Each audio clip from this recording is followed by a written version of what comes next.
Prolegomène à l'histoire universelle d'Ibn Khaldoun.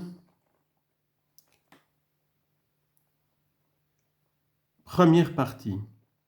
Extrait l'esprit de corps, noblesse et illustration, 4 générations. Dieu a implanté le bien et le mal dans la nature humaine, ainsi qu'il l'a dit lui-même dans le Coran, et nous l'avons dirigé dans le bien et le mal. La perversité et la vertu arrivent à l'âme humaine par l'inspiration de Dieu. De toutes les qualités, l'homme contracte celle du mal avec le plus de promptitude, surtout lorsqu'il s'est habitué aux jouissances de la vie et qu'il ne se laisse pas contrôler par la religion. Telle est la disposition de tous les hommes, excepté le petit nombre que Dieu a favorisé de sa grâce. Chez les hommes, le mal se montre sous plusieurs formes, dont les plus évidentes sont l'injustice et la haine. Celui qui fixe ses yeux sur le bien d'autrui ne manquera pas d'y porter la main, à moins qu'une autorité supérieure l'en empêche. Aussi le poète a-t-il eu raison de dire « La perversité est une qualité de l'âme humaine. S'il se trouve un homme qui s'abstient du mal, celui-là peut-être n'est pas pervers. » Dans les grandes et les petites villes, l'inimitié réciproque des habitants n'a pas de suite grave. Le gouvernement, les magistrats sont là pour empêcher la violence et retenir leurs administrés dans l'ordre. La force matérielle et l'autorité du sultan suffisent à contenir les mauvaises passions, à l'exception toutefois de la tyrannie du chef. Si la ville a des ennemis au dehors, elle a une ceinture de murailles pour la protéger, soit que les habitants s'abandonnent au repos pendant la nuit ou qu'ils soient trop faibles pour résister pendant le jour.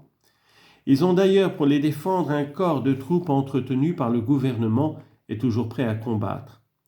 Chez les tribus du désert, les hostilités cessent à la voix de leurs vieillards et de leurs chefs, trop faibles, auxquels tout le monde montre le plus profond respect.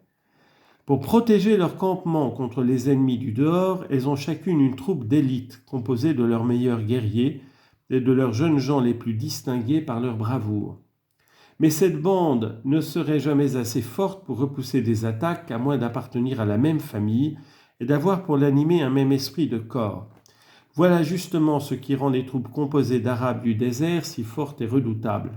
Chaque combattant n'a qu'une seule pensée, celle de protéger sa tribu et sa famille. L'affection pour ses parents et le dévouement à ceux auxquels on est uni par le sang font partie des qualités que Dieu a implantées dans le cœur de l'homme. Sous l'influence de ces sentiments, ils se soutiennent les uns les autres. Ils se prêtent un mutuel secours et se font redouter de leurs ennemis. Voyez par exemple ce que le Coran raconte au sujet des frères de Joseph.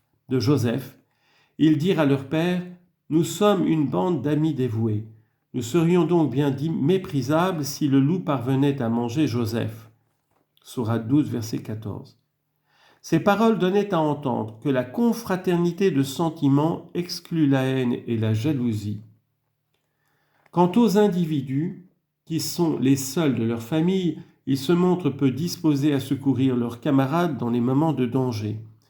Au jour où les calamités de la guerre obscurcissent le ciel, chacun d'eux s'esquive, dans sa terreur, pour chercher son propre salut, et ne rougit pas d'abandonner ses compagnons à leur sort. Aussi des gens de cette espèce ne sauraient habiter le désert. Ils deviendraient la proie de toute peuplade qui voudrait les attaquer. Pour y demeurer ensemble, on doit avoir les moyens de se défendre.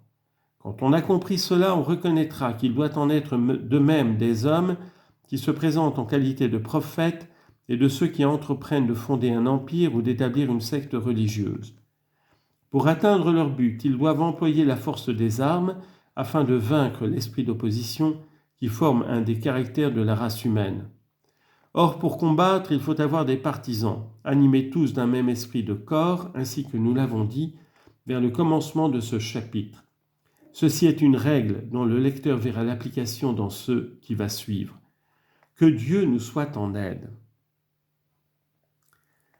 L'esprit de corps ne se montre que chez les gens qui tiennent ensemble par les liens du sang ou par quelque chose d'analogue. Les liens du sang ont une force que presque tous les hommes reconnaissent par un sentiment naturel. Leur influence porte à ce qu'on se préoccupe de l'état de ses parents et de ses proches, toutes les fois qu'ils subissent une injustice ou qu'ils risquent de perdre la vie. Le mal qu'on fait à l'un de nos parents, les outrages dont on l'accable, nous paraissent autant d'atteintes portées à nous-mêmes, de sorte que nous voudrions le protéger en nous interposant entre lui et le danger. Depuis qu'il y a eu des hommes, ce sentiment a toujours existé dans leur cœur.